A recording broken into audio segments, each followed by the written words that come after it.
Okay, so I'll start by saying what I intend to do today. That might be the easiest thing. So my book, Teacher Subject Identity in Professional Practice, has a number of case studies, examples in it, and I'm just going today to say something about two of the teachers that I feature in my book, but I'm very happy to talk about more examples if people would wish me to. Como vocês devem ter acompanhado, ela disse que o livro ele trabalha com algumas categorias-chave em relação à docência e ao ensino no geral, e ela vai, no caso, dar um foco nessas categorias, dois casos. Okay, so I'm going to start with this idea of resilience, which is on the second slide of the PowerPoint that I sent. And I don't know if resilience is a really big idea in Brazil, but resilience is a huge idea in the UK, and it's everywhere. We talk about the resilience of teachers, we talk about the resilience of students, everything is all about how to build resilience. And this is a really powerful idea because of some research that came out in the UK, that effective teachers needed to have commitment and they needed to have resilience. And so the big question was, how do teachers get resilience? Ok, ela está falando de uma das categorias, para quem lê o livro, uma das discussões que ela traz é sobre resiliência. E ela fala que, ela afirma, agora fala que ela não sabe como é essa discussão sobre resiliência nos estudos no Brasil, mas que na Inglaterra, no Reino Unido, a questão da categoria resiliência é bem forte hoje nos estudos, e ela fala justamente como questões como resiliência e compromisso hoje estão relacionadas à questão da prática docente. E aí, a pergunta que ela elenca no final da fala dela é como os professores podem se manter resilientes em relação ao seu processo ou à sua prática profissional. Ok, professor? Okay, now for me, I have a problem with the idea of resilience because I think resilience places all of the focus on the individual, and it's all about you. What can you do to be better? And there's nothing about the context that you're in. So we ask people to be resilient. It's almost an excuse to allow schools and governments to put more and more and more and more pressure on teachers and expect them to be more resilient. Okay, ela fala que resiliência, em certo aspecto, é muito mais a vez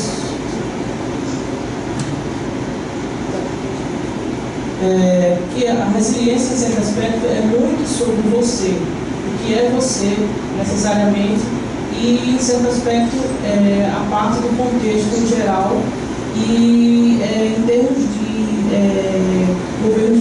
políticas governamentais, seria uma possibilidade de buscar uma certa pressão no que tange essas políticas. Ela deixa claro que ela tem uma resistência em relação à ideia da resiliência, porque ela foca muito no indivíduo e que a pressão sobre os professores, sobre os corpos docentes, acaba sendo muito maior. E os aspectos maiores em relação às políticas de educação e ao governo ficam, de repente, não como foco das discussões. Okay? So, for me, in order to understand about what makes teachers effective and what makes teachers resilient, it's really important that we don't just understand teachers, but we also understand teachers within the context that they are working in. Uma das coisas que ela chama a atenção é que levam professores com um bom desempenho a ser efetivo na sua prática profissional, ser resiliente, mesmo em relação ao contexto? Não foca só na questão do professor, mas da relação do professor dentro do contexto escolar. Ok. Okay, and so this is where I started using the idea, which is on the third slide, about teachers' professional knowledge landscapes. And this is an idea that came from two American academics, Connolly and Clandon. And what they talk about is how the context that teachers work in is made up of stories. And these stories generate a professional knowledge landscape because each of these stories are about the ways that we should do things, how things should be done. Ela está falando que no terceiro slide ela vai abordar uma discussão sobre teacher professional landscape, que é mais ou menos no sentido do contexto da prática profissional e ambiente profissional, e que ela fala que esses estudos estão são contribuições de dois professores que no momento eles são citados no livro, que são norte-americanos, são estudos norte-americanos, e esse ambiente ele é geral e tem processo relacionado a histórias que falam quem você é e como você atua enquanto docente. Essas histórias estão nesse contexto que tem a ver com como as coisas precisam ou deveriam ser feitas no ambiente escolar. Ok, professor. Okay, and so if I was to characterize what the current landscape is like in the UK, then I think it's made up of some things, and I've listed this on the fourth slide. It's what one of my colleagues have called the age of super complexity. And what they mean by that is that education is becoming more and more complex, with more and more people involved, increased levels of accountability, ways that teachers are monitored, teachers are controlled, and all kinds of things that my colleague Stephen Paul calls policy techniques, which are all policy technologies, which all control the environment of the teacher. Mais adiante, no quarto slide, ela vai falar sobre uma era de uma super complexidade no processo educativo. Ela vai falar que cada vez mais e mais a educação se pauta no processo de complexidade. No livro, inclusive, ela relaciona isso também a as questões de tecnologia, e necessariamente a partir dessa supercomplexidade geram pressões e políticas de responsabilização em cima dos professores. E ela chama de política de tecnologia, ela falou technology policies, política de tecnologia. Né? Ok, professor. Okay, and if we combine this with what happens in the way that education is represented in the media, is in the media, everywhere you read about education, there is this discourse of crisis. There's a crisis in teacher shortage, there's a crisis in the quality of our education, there's a crisis in school funding. Everything is connected to this idea of crisis, and the blame is often centred on the school, which then focuses their attention on the individual teams. Ela fala que necessariamente essa supercomplexidade gera, a partir do apoio da mídia, uma certa discurso de crise. É uma crise no que diz respeito à qualidade da educação, uma crise no que diz respeito à escola, à base escolar, e a culpa disso acaba se focando no indivíduo que atua dentro da escola, nesse aspecto. And so that brings us back to this argument about the focus on teachers is about the teacher resilience and teacher commitment. Is that teachers respond to this by they have to be more resilient and they have to be more committed. So the focus is all on the individual teacher to respond. And for me, that raises two really important questions. One is, what does it mean to be a geography teacher in this day and age? And I choose geography because this is my subject. I was a geography teacher. And also, for teacher resilience, where does it come from? And how can we help new teachers develop it? Ela fala que essa questão da resiliência, em certo aspecto, acaba que trazendo para ela alguns questionamentos. Ela é da área da geografia, quem lê o livro percebe que ela é da área da geografia, e isso faz com que ela elenque duas grandes perguntas. A primeira, como é que deve ser um professor de geografia? E a segunda é de onde vem essa tal da resiliência, que necessariamente gera demandas para o indivíduo. Porque ela fala que nesse contexto da crise, o argumento cai muito sobre a figura do professor, que meio que tem que solucionar ou correr atrás de melhorias, e que isso demanda muito da figura docente. E aí ela faz esse questionamento com relação ao docente de uma forma mais ampla e ao profissional de geografia especificamente. Okay, so that those questions make me turn towards teacher identity research. And when I looked at that research, there are a few things that come out of that research that I think is really important.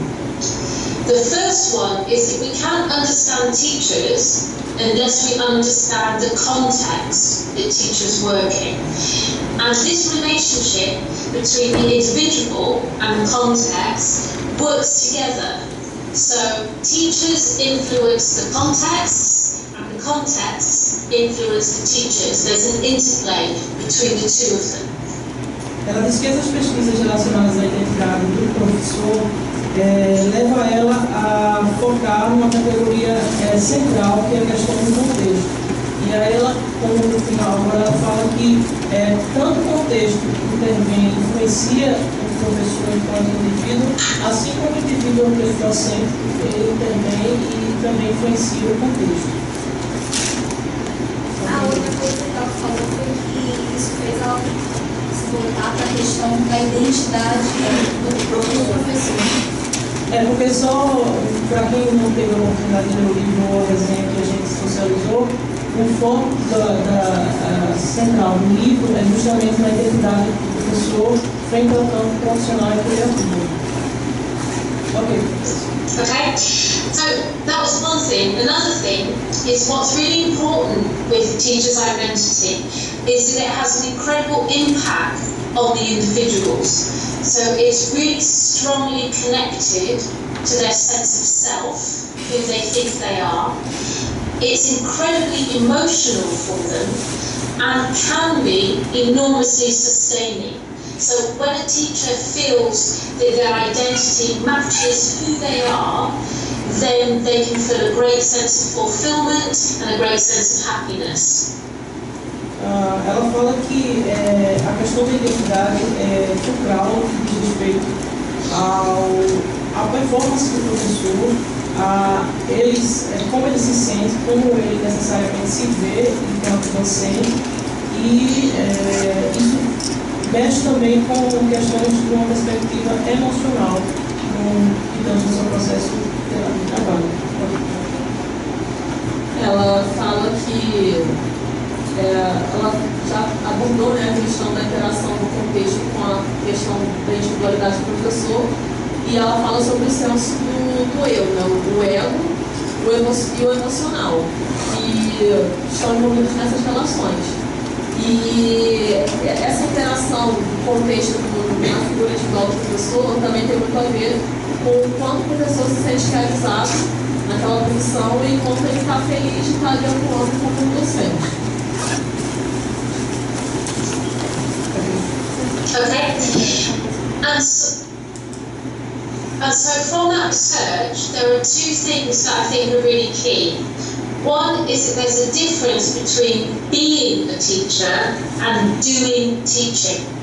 And what I mean by that, there's a difference between going through the motions of just turning up in class and delivering the same lecture is very different to this idea of being a teacher, in that it's a continual process of becoming and being and inhabiting this sense of what we mean as a professional. But that's one thing. And the other thing is this relationship between identity and culture. So who I am and the context that I find myself working in. Ela fala que o fato de ser professor é diferente do fato de assim, ela tenta colocar, né, a diferença entre você ensinar talvez uma coisa mais mecânica e o fato de você ser professor, uma coisa mais inerente à sua essência como indivíduo. E nesse processo, as emoções estão muito ligadas ao como você vai agir na sua docência, né? Se isso vai ser uma coisa mais de hábito, de técnica, mais de mecânica, ou não. Se isso vai ser uma coisa do seu interior, da sua essência, do seu espírito. E ela fala também que, em relação ao contexto, o que é muito importante levar em consideração é a questão da cultura. A identidade que o professor vai assumir tem a ver com o seu indivíduo, que ele é, e onde ele está inserido na cultura. Okay, so the other thing that I liked about teacher identity research was that it was a lot of the methodological approach was about narratives, and I really liked stories. And I really liked the idea of people talking about their identity through the process of a narrative and through the process of a story. So that really appealed to me as well. But the thing that I also noticed about this research is that people talked about identity as a purely generic thing. And what I was interested in is this idea of subject identity. What does it mean to be a geography teacher, and how is that different to just being a teacher? Does having a subject identity matter? Ela fala que a metodologia que ela aplicou na pesquisa foi metodologias narrativas, porque ela gosta muito de saber das histórias das pessoas, ela é muito interessada em saber das histórias, e ela foi nesse caminho da metodologia das narrativas. E ela também se interessou em tentar ver uma diferença, né, da identidade do professor de geografia, que é diferente de outros professores. E mas eu não é porque ela traz no livro uma categoria que inclusive está posta no título, que é Subject Identity, Teacher Identity, que é justamente essa ideia da identidade disciplinar do professor. Geografia, no caso aqui, é a disciplina central, porque é onde ela atua e com os professores com os quais ela teve esse diálogo, essas narrativas. Mas, de modo geral, ao longo do texto, eu acho que ela vai falar, as disciplinas, de modo geral, pela pesquisa dela, trazem também essa ideia de uma identidade disciplinar, que ela chama de subject identity. Ok, professor. Okay, so for me, this all started for me when I did my PhD research. And when I started my PhD, I was interested in how teachers used their subject knowledge. And what I found was that teachers use their subject knowledge in 3 ways. And each way was a bridge between their subject knowledge and their students. And those 3 ways were, they used their subject knowledge to connect with students' own experience, to connect with their prior geographical learning, or to connect with the teacher's own experience. Professor, can you repeat just the 3 ways? Because ela falou que ela começou esses estudos a partir do doutorado. E que necessariamente o que centrou ela nesses estudos é em relação ao conhecimento disciplinar. E ela falou que isso levou ela a 3 caminhos para olhar esses estudos de conhecimento disciplinar. E é isso que eu pedi para ela repetir. Porque tanto para mim como para ela, eu repeti isso.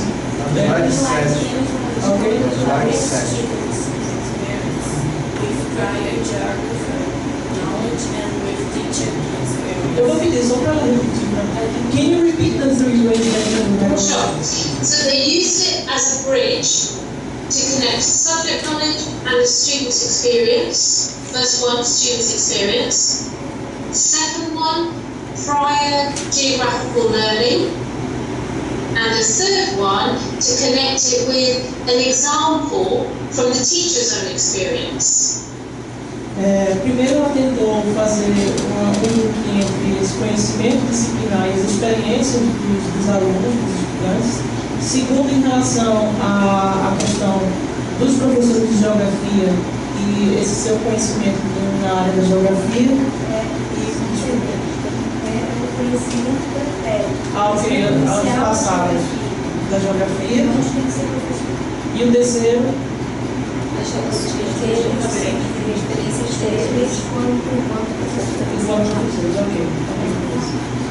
Okay. But what was really interesting for me is whilst it was clear that their subject knowledge was important, it wasn't the most important influence on their practice.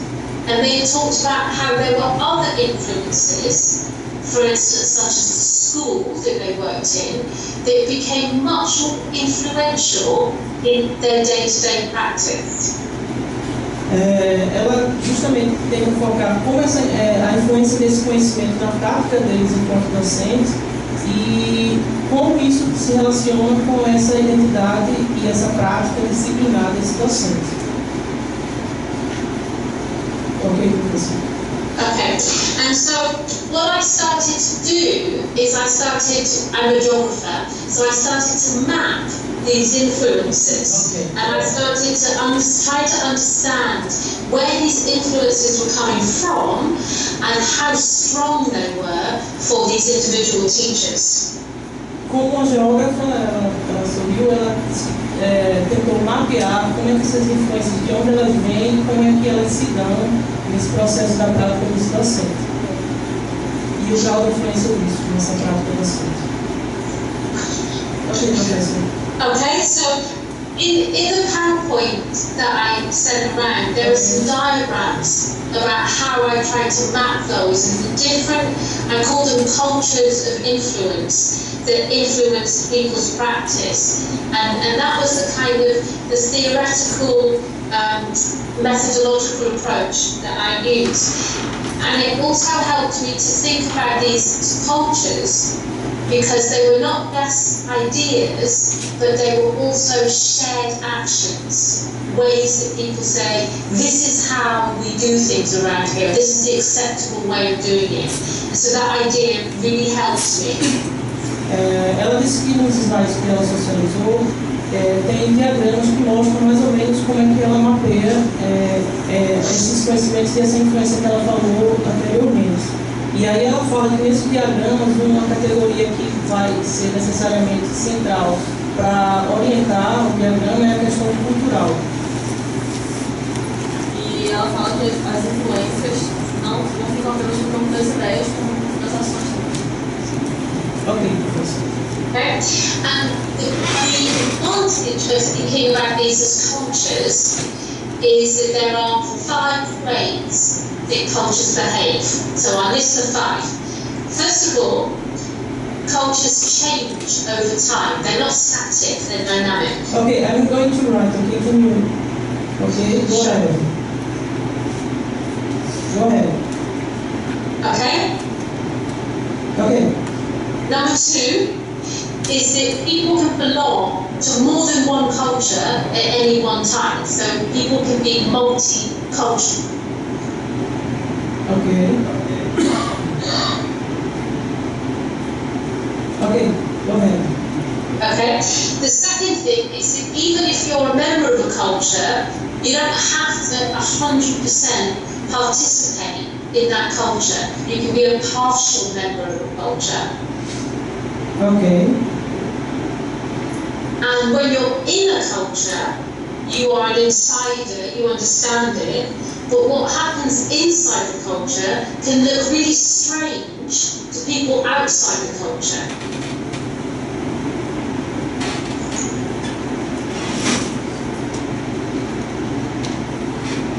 Okay. And finally, cultures vary in their scale, how big they are, and how much influence they have.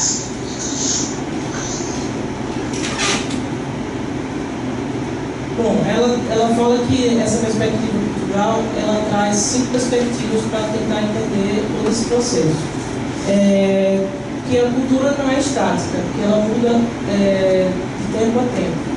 A segunda coisa é que as pessoas podem ser ao mesmo tempo multiculturais.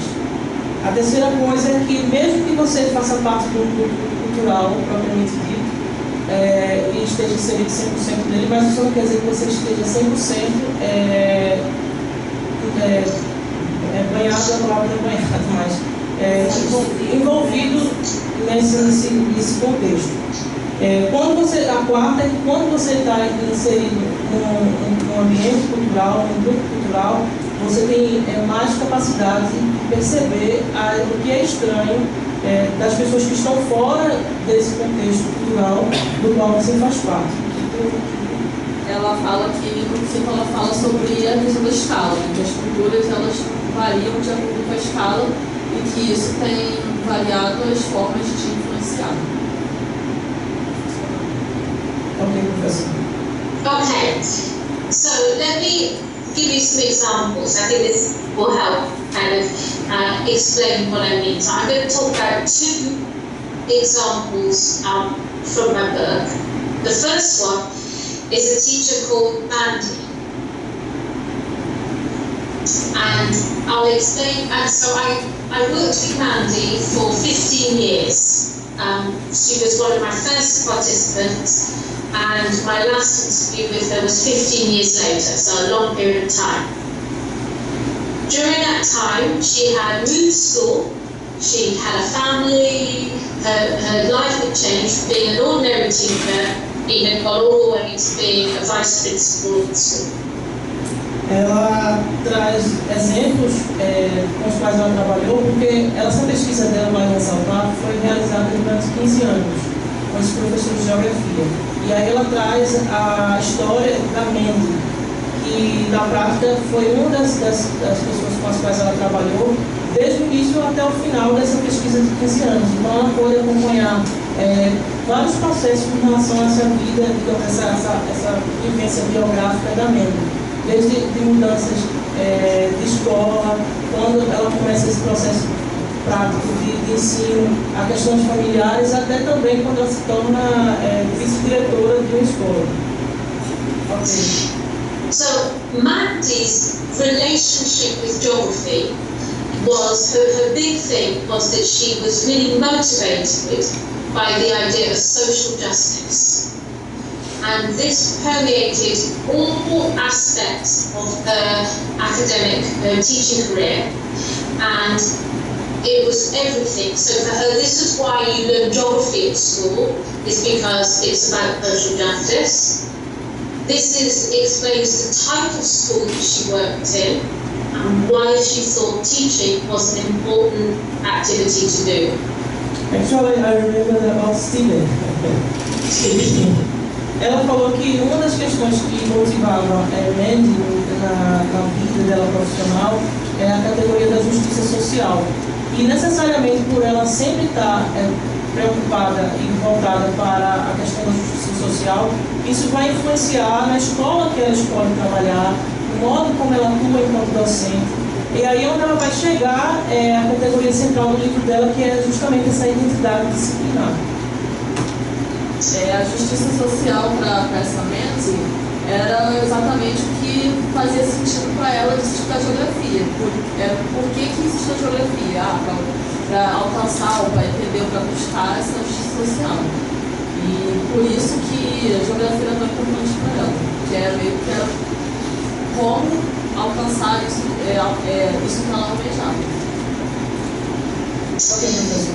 So when I first met Mandy, she worked in a school in a coastal part of England, and she worked in this school near the sea, coastal near the sea, the seaside. Yeah. And in this school, the children had very little chance of getting good quality work.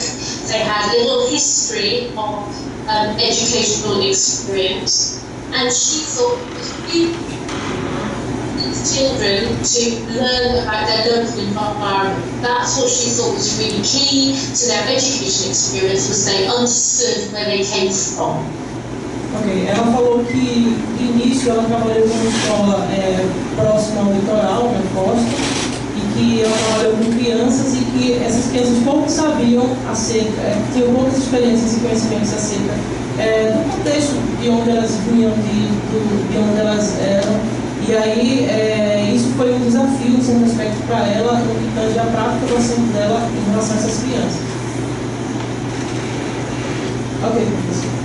When I saw her in the last school that she worked in, she was working in a very similar school with children that were very disadvantaged, very low levels of literacy, very high levels of need, and often with 2 generations of their family had never had work. So children who'd had no experience of a working member of their family.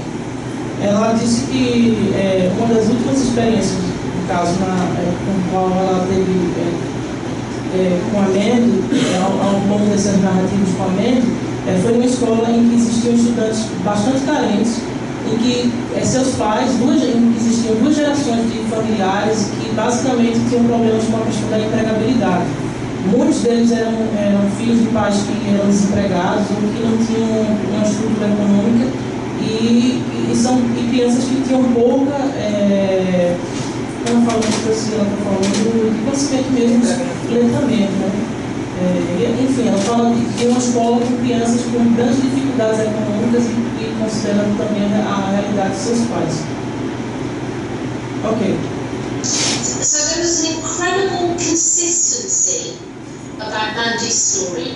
She worked in a very similar school. She worked with similar children. She taught in almost exactly the same way. So in 15 years, her practice had hardly changed at all. And the reason why her practice was so persistent was that everything she did, she saw through this lens of social justice. That was the most important thing, and all of her actions were about helping these children gain access to social justice, which she attributed to the geographical subject identity. Ela fala que durante todo esse processo que ela acompanhou da MEND, ela basicamente trabalhou com o mesmo perfil de estudantes de escolas que necessariamente se articulavam com o que para ela era bastante importante na sua vida enquanto docente, que é a questão do trabalho com a justiça social. E aí ela atribui esse trabalho enquanto professora de geografia, pensando nessa perspectiva de justiça social, com essa identidade disciplinar do professor. Que eu repito que, para quem não teve a oportunidade de ler o livro, é uma das categorias-chave desse livro que a gente teve a oportunidade de trabalhar.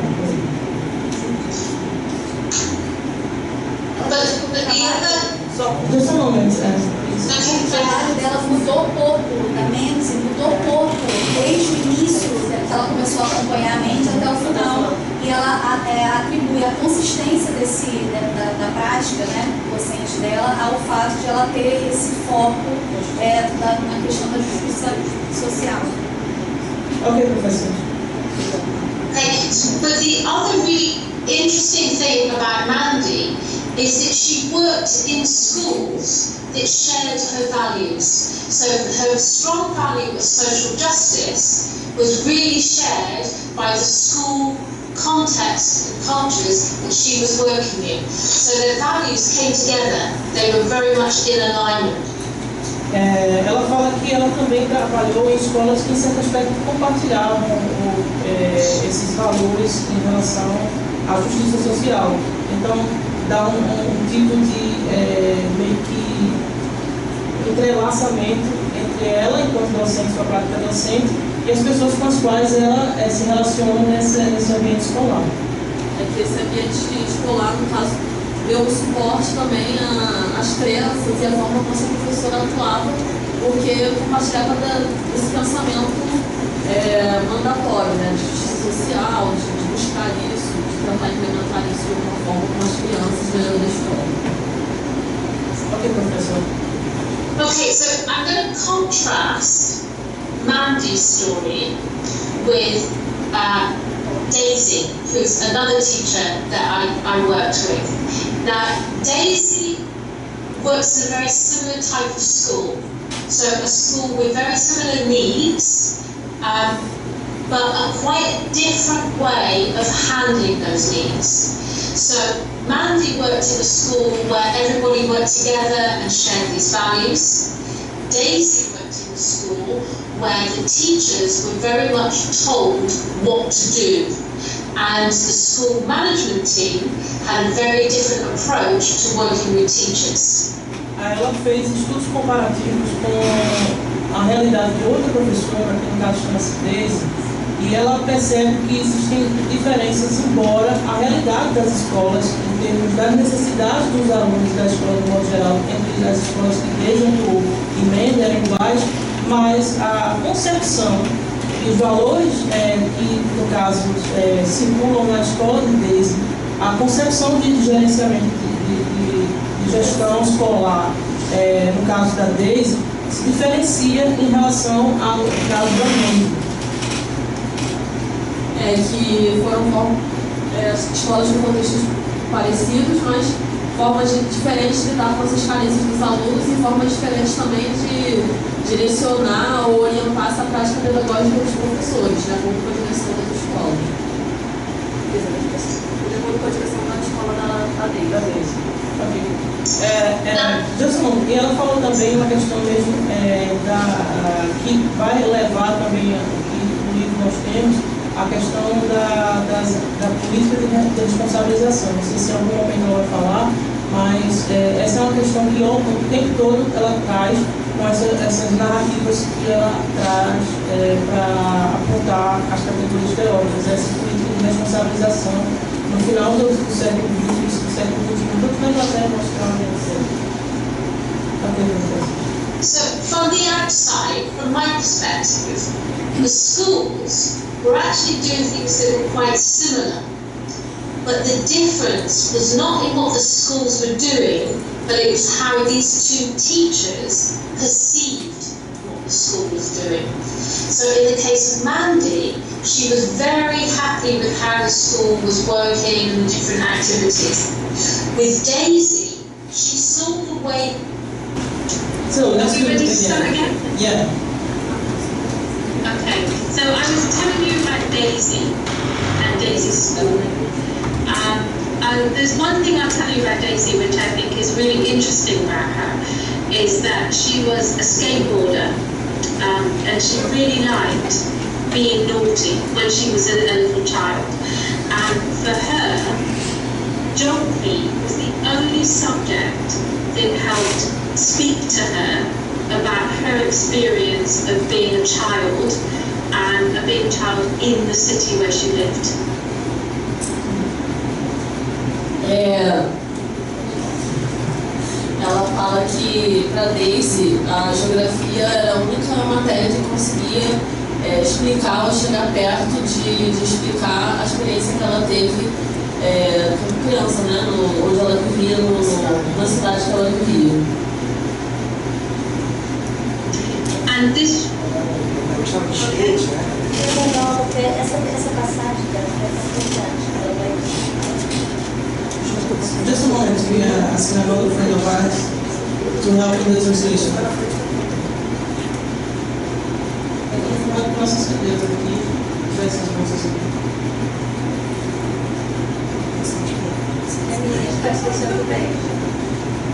Okay, Professor.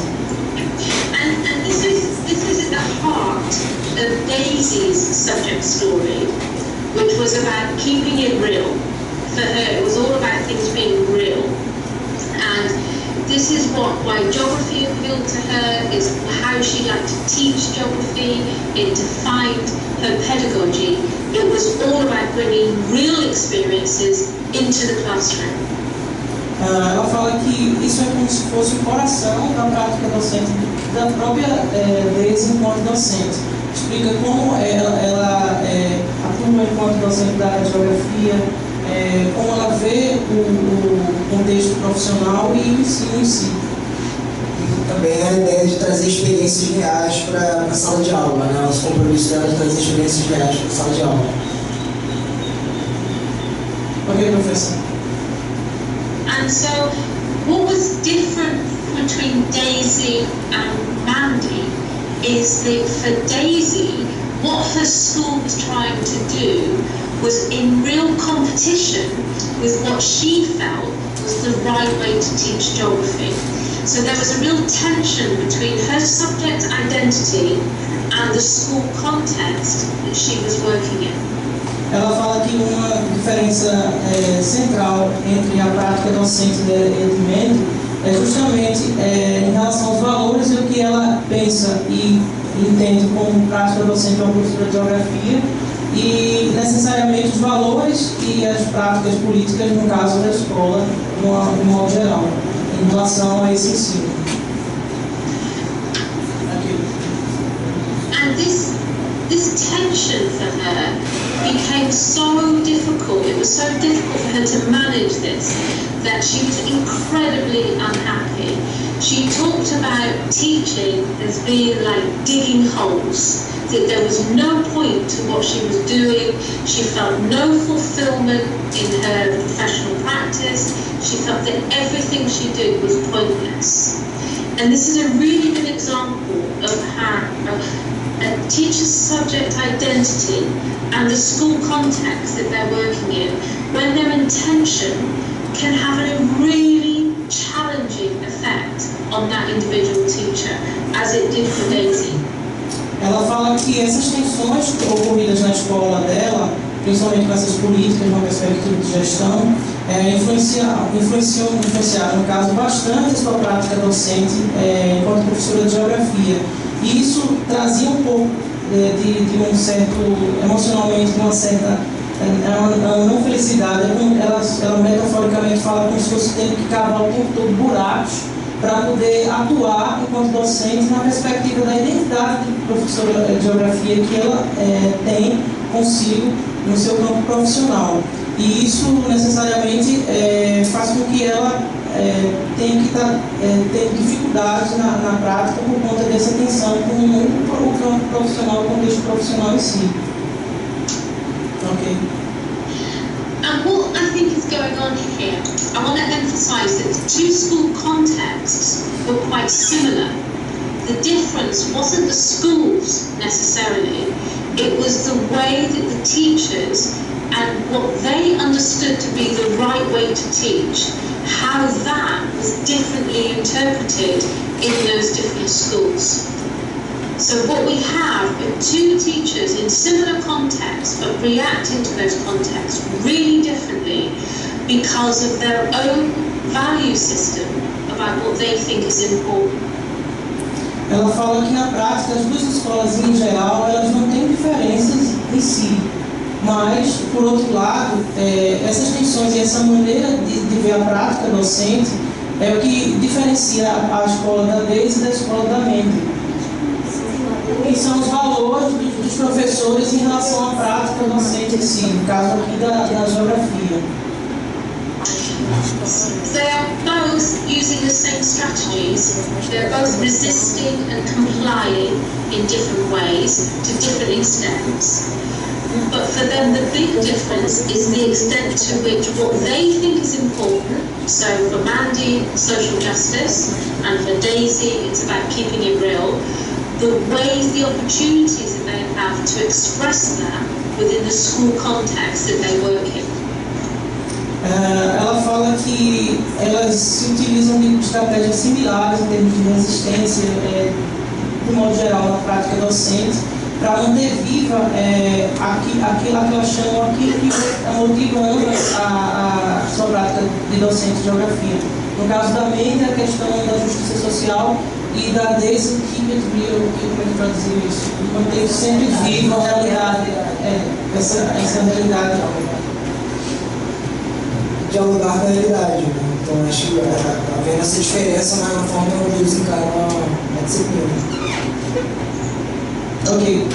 Okay, and this is what I've called in my book, this idea of a subject story, because each of the teachers that I worked with had a subject story, and this was a way of explaining to me through narrative why why the subject was important to them, why geography was important to them, and why teaching the subject was important to them. And each one of them had a separate and unique subject story. Ela fala que ela chama no livro dessas narrativas, desse processo da contação da narrativa desses professores de histórias disciplinares, e que ela fala que eles trazem consigo como é que eles pensam a geografia, como é que eles se veem enquanto professores de geografia na prática profissional, e cada narrativa dessa representa uma história disciplinar específica. Okay. And for them, this subject story is at the heart of their subject identity. And it was different for each one, so it might have been about understanding the world, or social justice, or the idea of place, or something like this. And it didn't have to be geographical, but for them it was intensely geographical because it was full of meaning for them, and it helped them to articulate their purpose, why they were teaching and why they felt geography was important. Ela fala que essas histórias, essas subject stories, essas histórias disciplinares, elas têm uma relação direta com essa que ela chama de identidade disciplinar, e que tem muito a ver com o conhecimento do mundo, faz sentido com o que você pensa sobre o mundo, sobre o conhecimento do mundo, sobre questões de justiça social, e vão estar diretamente relacionadas ao propósito de ensinar. No caso daqui é o ensino de geografia. Não necessariamente para um professor precisaria estar ligado à área disciplinar, né? Mas no caso delas estava. A delas apareceu ligada à estrutura de disciplina. Okay, Professor. And these subject stories all shared some similar features. One feature was that it seemed to develop for them at the moment when they realised that their subject, in this case geography, was important to them. So for one teacher, that was when they were 4 years old. For another one, it happened when they were 19 years old. But it appeared to happen at the point where they thought, oh, this subject's really important. That's when the subject story started. Ela fala que essas narrativas, essa identidade, parece... Essa história disciplinar, essa história de relação com a disciplina, essa identidade começaria a surgir em diferentes momentos para cada um. Uma delas, uma delas com 14 anos, e a outra com 4 anos, e a outra com 19 anos. Né? Então ali começaria uma relação, uma história com a disciplina. Ok, professor. Another feature of this subject identity, the subject story, was that it was consistent throughout the period of time I spent with them. So with somebody like Mandy, over 15 years, she used exactly the same words, exactly the same terminology to describe what was important to her. So it was consistent throughout all of that time. Ela diz que outra característica nessas histórias disciplinares é que essas histórias, esses processos narrados, autobiográficos, eles permaneciam consistentes no sentido de que, por exemplo, no caso da Mandy, que foi pesquisada durante 15 anos, e essas histórias disciplinares, essas subject stories, permaneciam consistentes e em relação aos outros também. Ok. And the thing that was also key about it was that it appeared to continue to sustain them. It was the thing that kept them committed to teaching and kept them working on teaching. And that's why I started to refer to it as acting like a professional compass. Ela fala que uma das questões que motiva a investigação é justamente o que necessariamente leva eles a manterem esse olhar, esses valores em relação à disciplina que eles lecionam, e para atuar como eles atuam. Isso, a aposta dela é que isso está diretamente ligado aos contextos, né? Ela finaliza apresentando a categoria do que ela está definindo como bússola profissional. Então, ela associa a história disciplinar ao que ela chama de bússola profissional. Tá? Ok, professor. And so, the reason why the professional compass metaphor works is because if we see education as being a professional knowledge landscape, as Connolly and Clandon discussed it, then a teacher needs something to help them navigate that landscape, to help them understand what to do every time they get a new idea or a new policy or something they're told to do. They have to know how to respond. And what the subject story does is it helps them understand or helps them describe how they navigate their way through this complex landscape. Ela fala que esse norteamento que se tem em relação à prática desse docente orienta ou norteia essa prática a partir dessa complexidade do campo profissional da área da educação. Um determinado panorama, né? o paisagem, o contexto de saber. Ok, and the reason why I'm calling it a professional compass is because it stems from their professional body of knowledge. So one of the things about a profession is it has a specialist body of knowledge and a strong ethical code. And both of those features are quite key in how they worked with their particular subject story, their subject identity. It came from their geographical knowledge and gave them an ethical code, a value system by which to make decisions. Ela necessariamente aponta esse processo de quanto complexo porque ele está relacionado a questões como experiências, saberes, especialidades desse professor, valores e também perspectivas no plano da ética, perspectiva ética no que diz respeito à sua prática enquanto dirigente e enquanto docente. Ok, professor.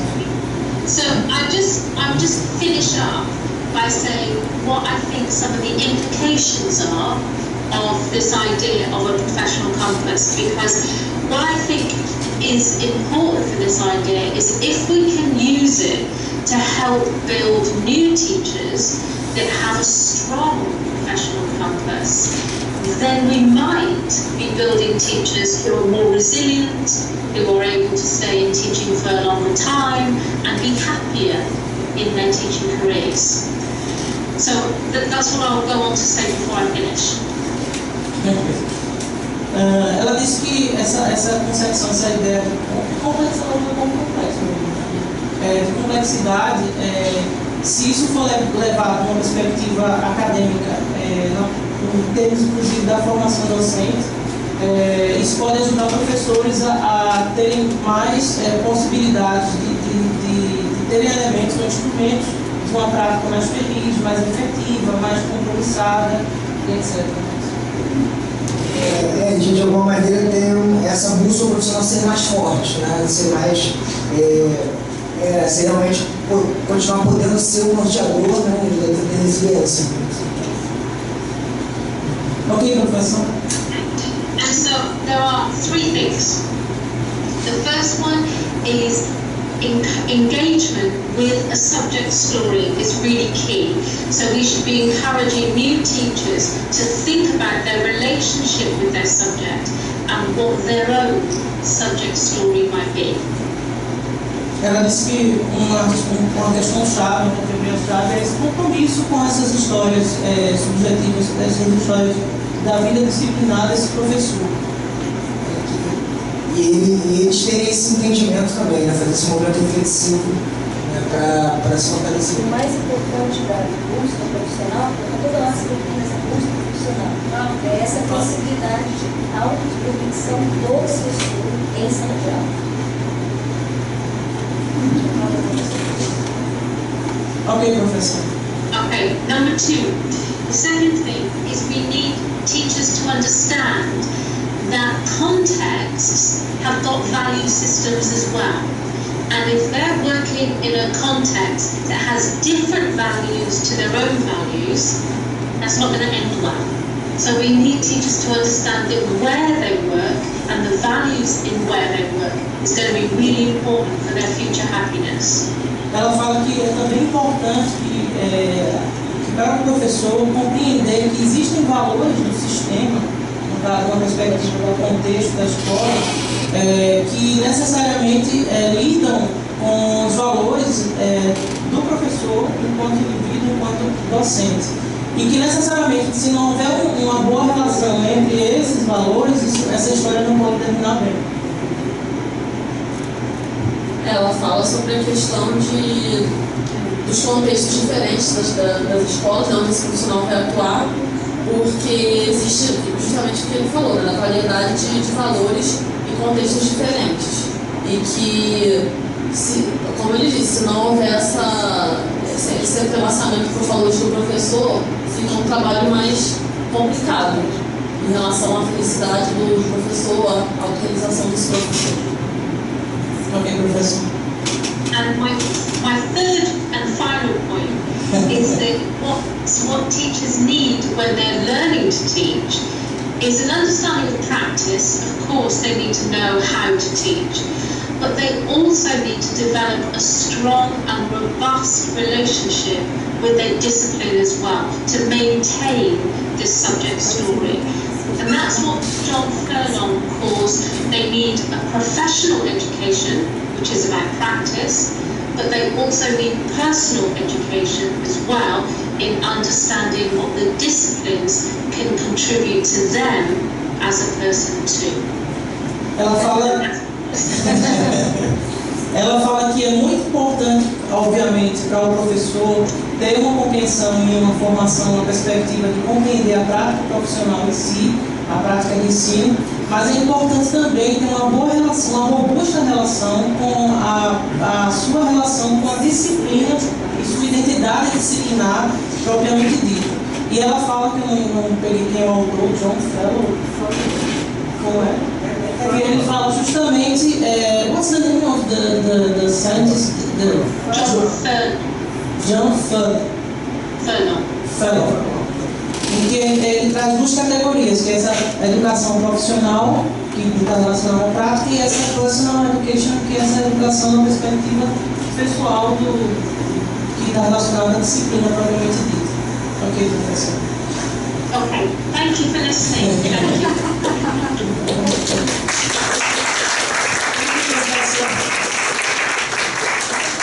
As you can see, when we work in group, it can be better.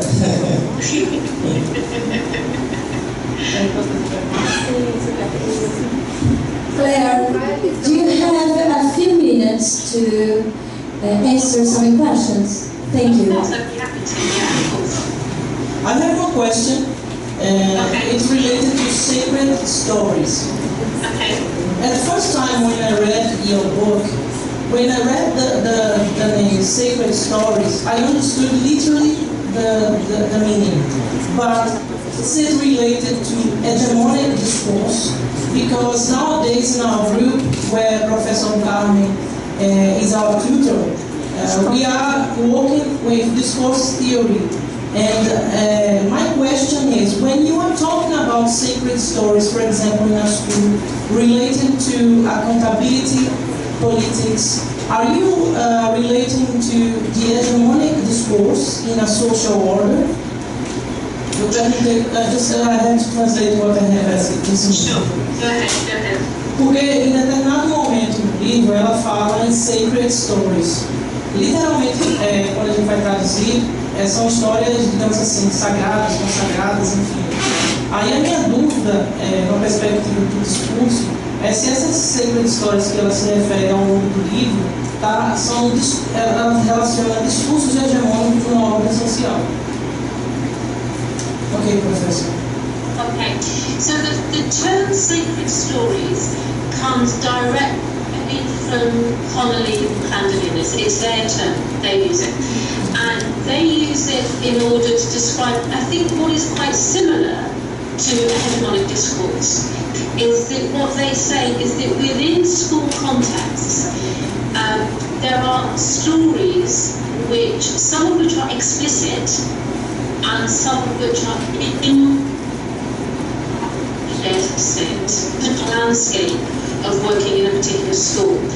And these stories can be quite tangible, and they can also be intangible. So they do act like a hegemonic discourse.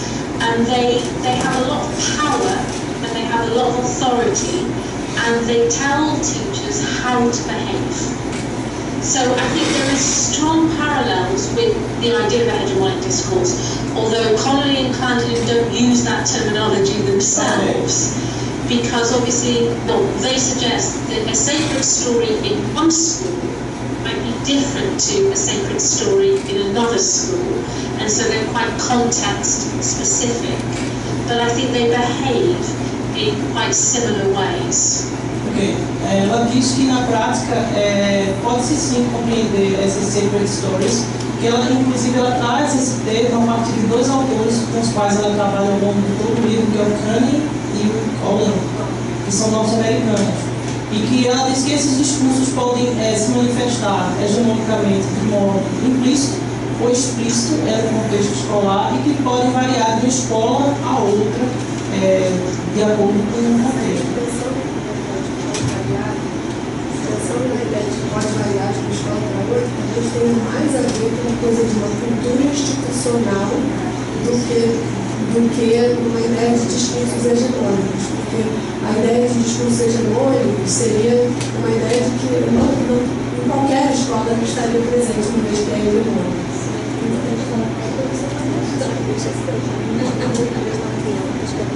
She said that maybe when you said in the end of discussing that it can be different in a school to another, maybe this is not a type of hegemonic discourse, but can be a cultural, institutional discourse.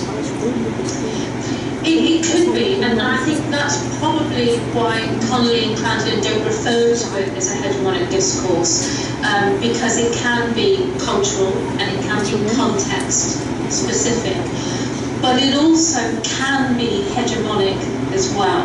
So I'll give you an example. In England at the moment, there's enormous pressure about examination results. Okay, I think that's fairly common around the world. That is a kind of the way that we expect teachers to respond to that, the way we expect teachers to behave, is part of that hegemonic discourse, I think. But that can be interpreted differently in different cultural contexts. So I think there's a relationship between the hegemony and the way the culture responds to that hegemony. And what the point that Connolly and Clandon make is that that is articulated through the form of stories, and that's how teachers often access it. So I don't know if that helps. Ok, ela fala que é por isso que os dois autores não necessariamente punham como discursos hegemônicos, que podem ser sim questões numa perspectiva cultural, contextual, mas também uma perspectiva de discursos hegemônicos. E aí ela cita, por exemplo, essas políticas de avaliação de larga escala, que no livro ela chama a atenção que é algo que influencia hoje a prática do docente na Inglaterra e outros países. Também de alguma maneira existe esse discurso hegemônico, só que a maneira como eles vão ser lidos e reapropriados é contextual, né? Mas existe uma configuração de um discurso hegemônico. Que ela coloca.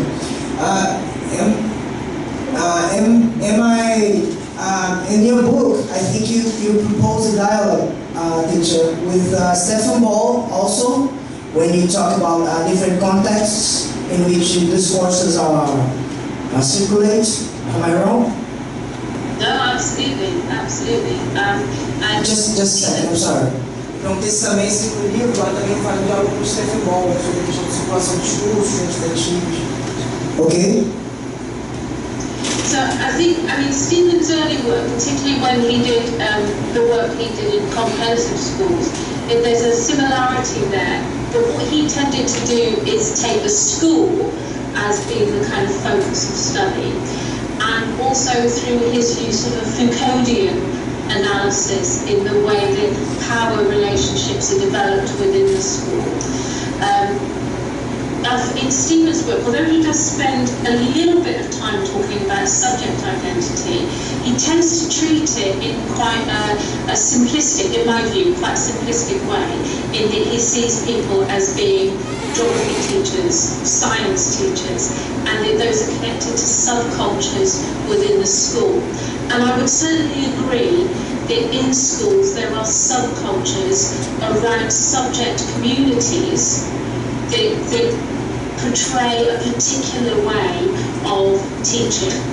But I think where my work is different to Stephen's is that I'm looking at the teacher, if you like, as a unit of analysis, and trying to understand how teachers do the resistance and the compliance that his work identifies that that's what teacher does. But what I want to understand is why. What makes one teacher resist and one teacher comply, even when they're working in a similar context?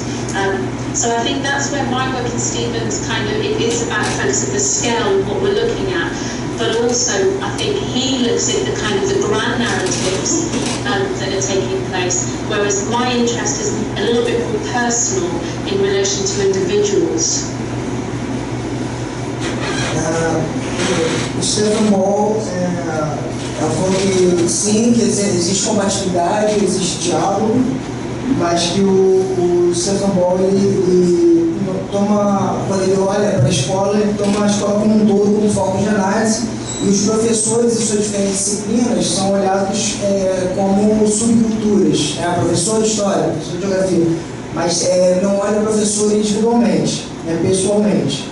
E aí, através dessa uma leitura de Foucault, ele faz essa análise do discurso, mas principalmente sobre as grandes narrativas de escola, de disciplina, de conhecimento, dialogando com Foucault.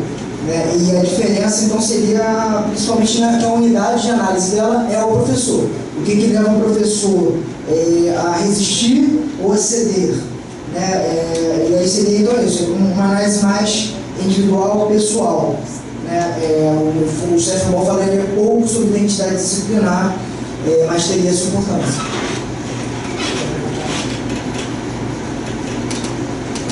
Professor, it's a pleasure to be here hearing you. We have met before. I don't think you remember, some years ago when you were here. When I came to visit, yes. At the School of Education. It's a pleasure to be here again. I was listening to you, and I have a question that refers to my research. I'm a history teacher. I don't work with geography, but with history.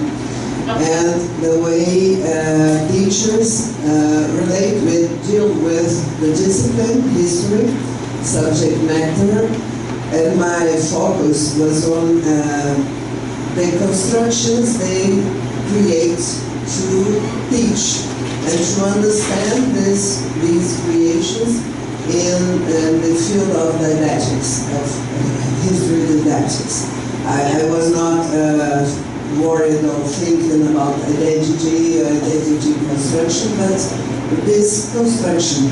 And in our research, it has been possible to understand that this relation with the discipline of history in a way, because of the context of the school, of the children, of the students, our conclusions, our results tend to show that we have a different configuration of history that is not the history of the historians, the history of historiography. It's we have been calling it the school knowledge, or because it's very interesting. It's a cultural hybrid a mixture of several influences from the academic history, from what happens in the area, in the society, from what the teacher knows, from what the children know, and then the teacher to make it possible to be understood, and they create situations, sometimes not very good at all, sometimes very interesting. And when I hear you referring to the subject identity, how important it is, what do you think of this I'm doing? Because here, a difficulty we have with the students which are studying to be teachers is that they cling to history as they learn in the history institute, and it's very difficult for them to change and understand and to know how to produce these new configurations to teach. Do you agree with me? Do you think they create new configurations? I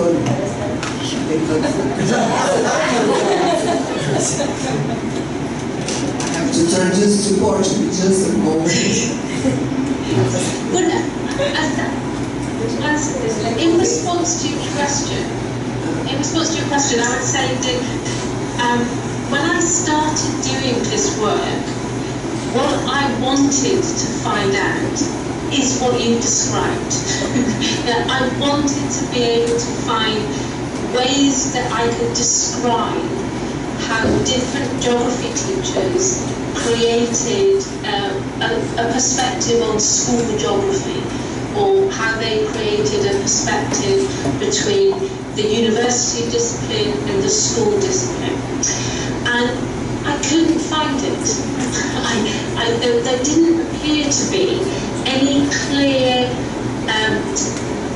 narratives or any clear articulation of ways that they did that. But the things that they told me were so varied, were so vastly different, that it was really difficult to pin down what a particular characterization might be.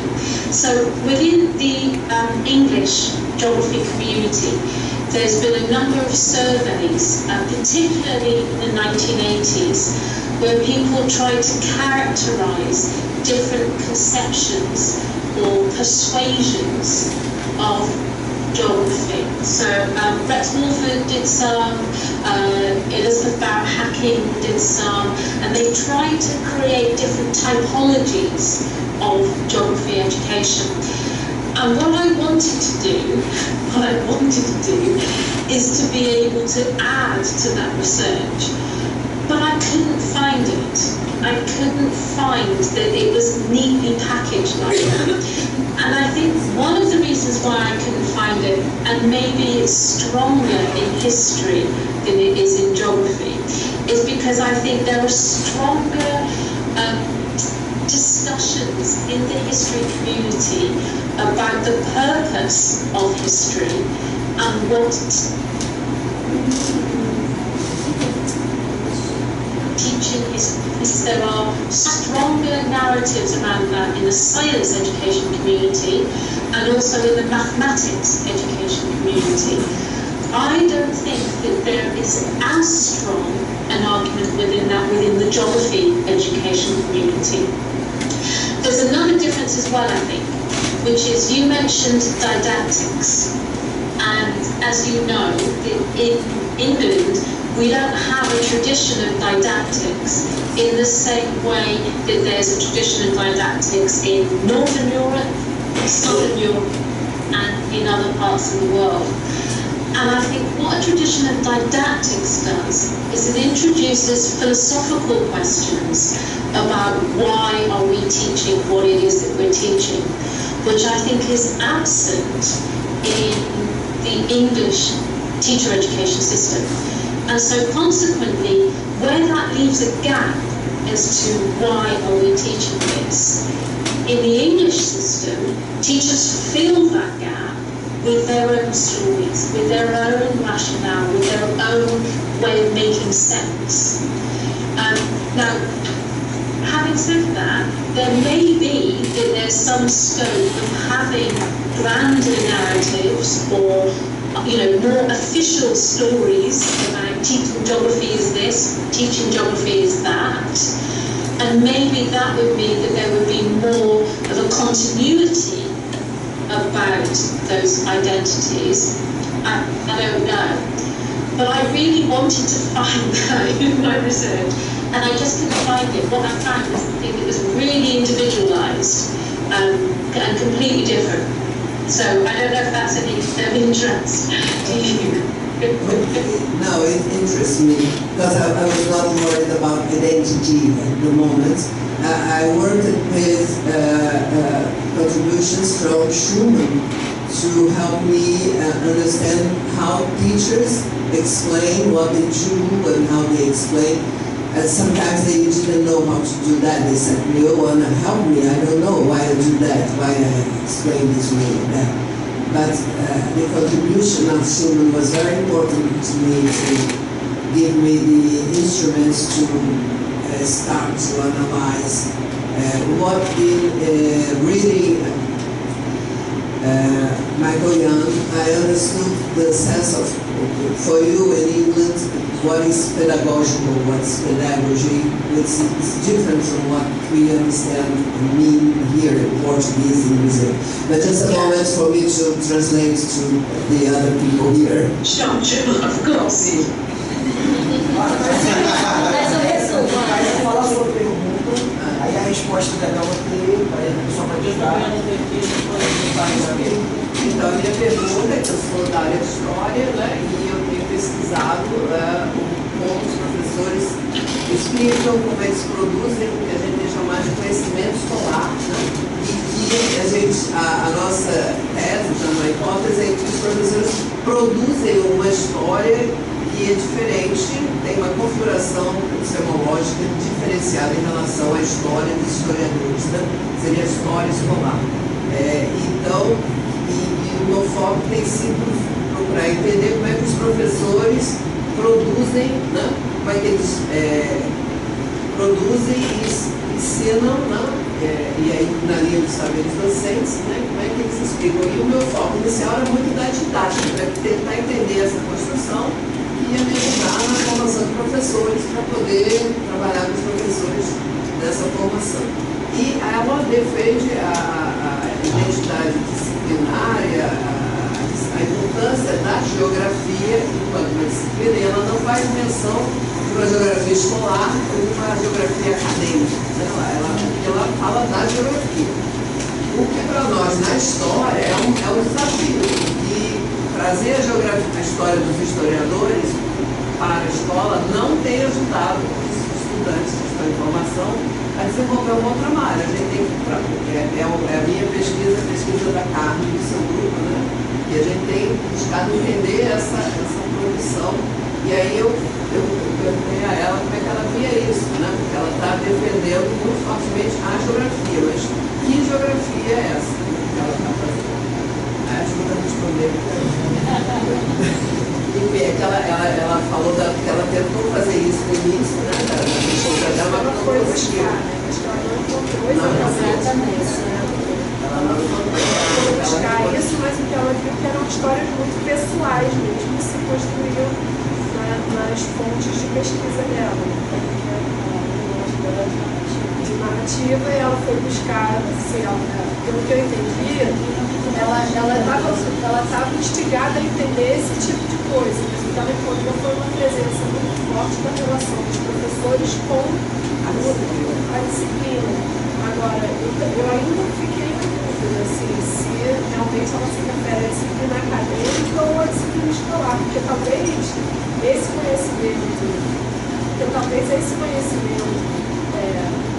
que ela se refere à identidade disciplinar não seja exatamente a disciplina acadêmica. Eu acho que não é, porque ela fala muito da relação com o contexto, com a experiência dos alunos, com a experiência. Mas é que eu acho que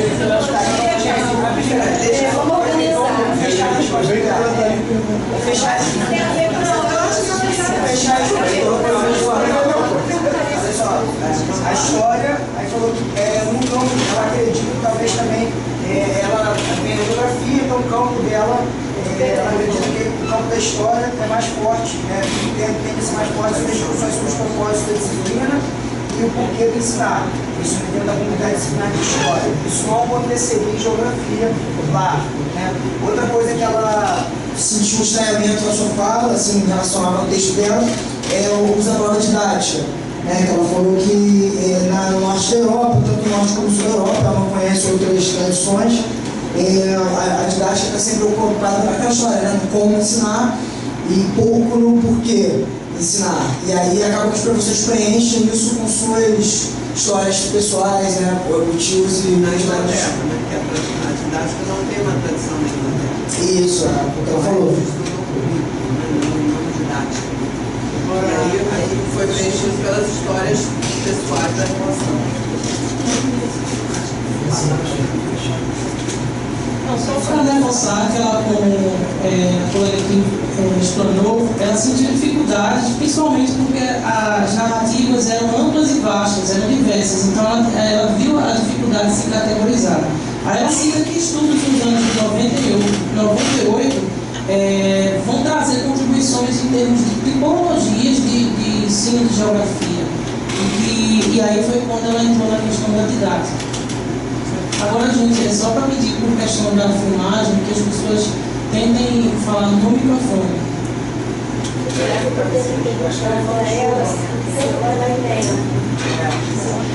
Mais ou menos tá? Clare, sorry. No. So, we are together, teachers of education, students, future geography teachers, researchers, so all together. It's a beautiful afternoon and we go on to debate. So we need a few minutes. Bruna wants to ask you, could you answer one more? And how much time do you have? Oh, I'm sorry, it's frozen. I'm sorry. Sorry. Can you say sorry? Sorry. How much time do you have to ask you some answers? Wow, are there many more questions? I can stay for another 5-10 minutes, that's no problem. Okay. Então seja muito bem.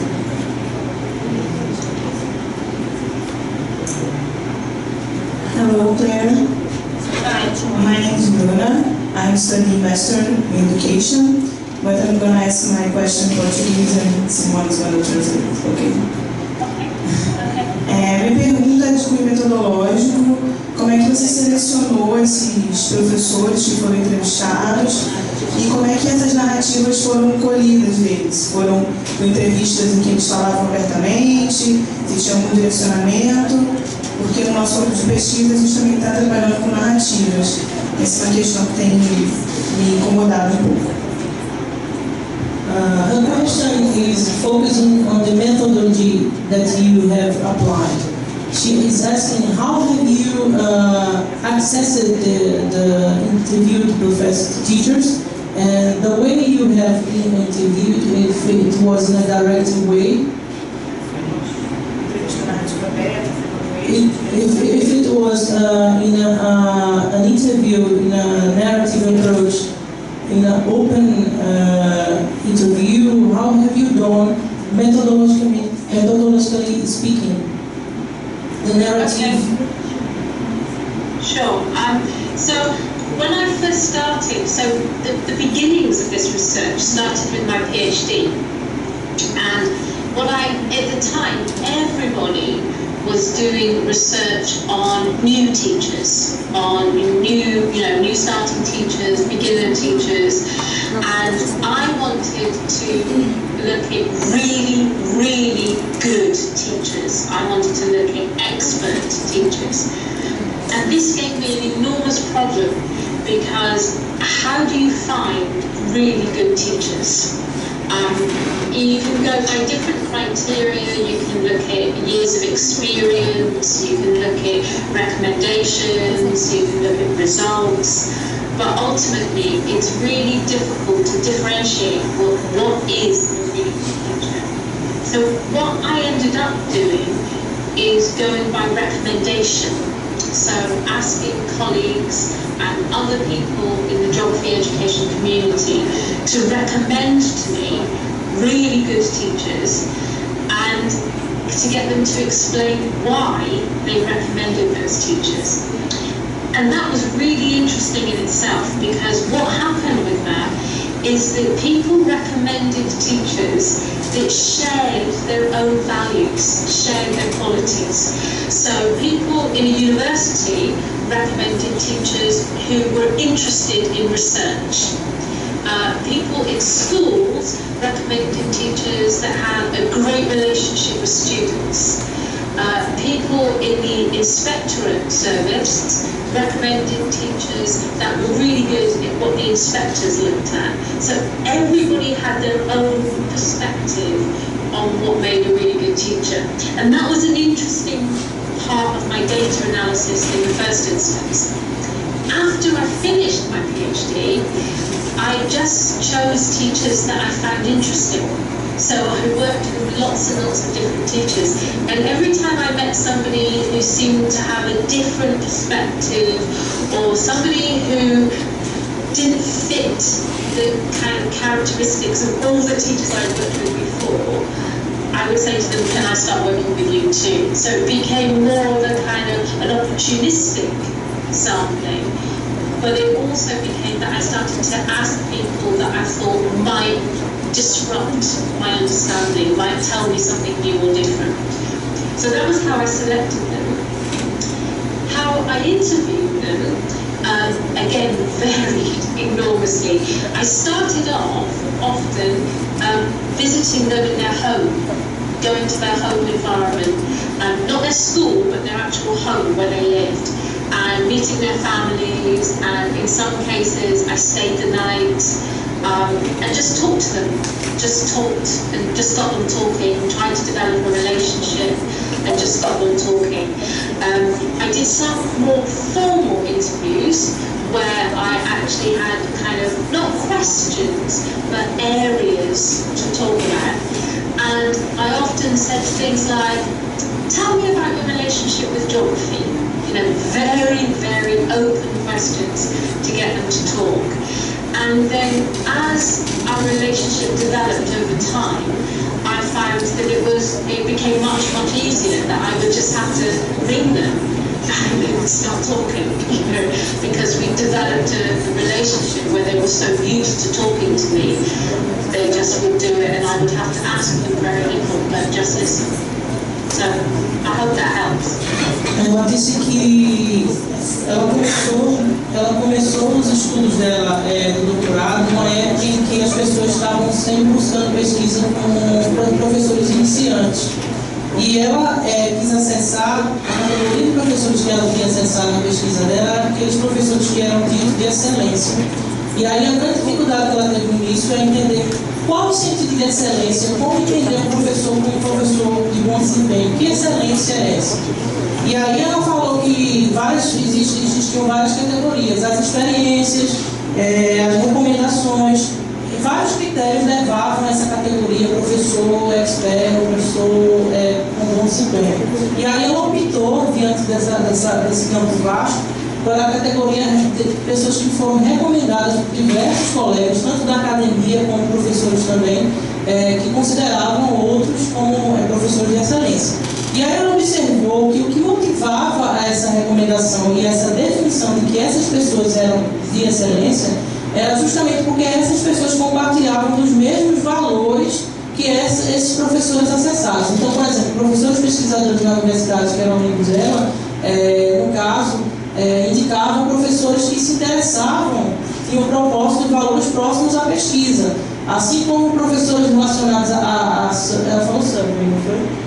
E assim por diante. E aí ela foi chegando a um processo de seleção em que professores de escola, no caso eles tinham uma boa relação com os alunos, professores dedicados, professores Bom, aí fosse professor mais ligado ao professor ligado à inspeção, a coisa da disciplina, do controle, né, da capacidade de gerenciar. E aí, quando ela fez a seleção dos professores com os quais ela foi trabalhar, ela começou a observar diferenças de perspectivas que não se enquadravam nessa perspectiva daqueles professores que, a princípio, eram considerados de excelência. E ela trabalhava com esses professores, com entrevistas, ela optou por trabalhar com eles, principalmente em seus lares, com perguntas bem amplas. Por exemplo, ela citou: como é que você vê, como é a sua relação com a geografia?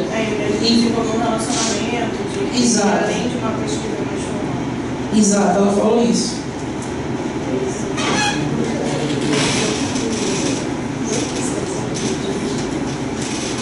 Thank you, Claire. We are so grateful for this moment. We have a great time together, and I really interested you all together in your research because you concern with the teacher stories. For you, teacher stories matters. So it's so important, politically important today. And so I really hope that we have another time, another occasion to talk about teacher stories. And you are a really good storyteller. So I hope that really we have another times. Thank you so much. Well, thank you for inviting me. It's a real pleasure to be able to spend time with you and to talk about my work. I'm just so happy that somebody's read it. That's made me so happy. So thank you so much for inviting me. It's been an absolute pleasure. Thank you.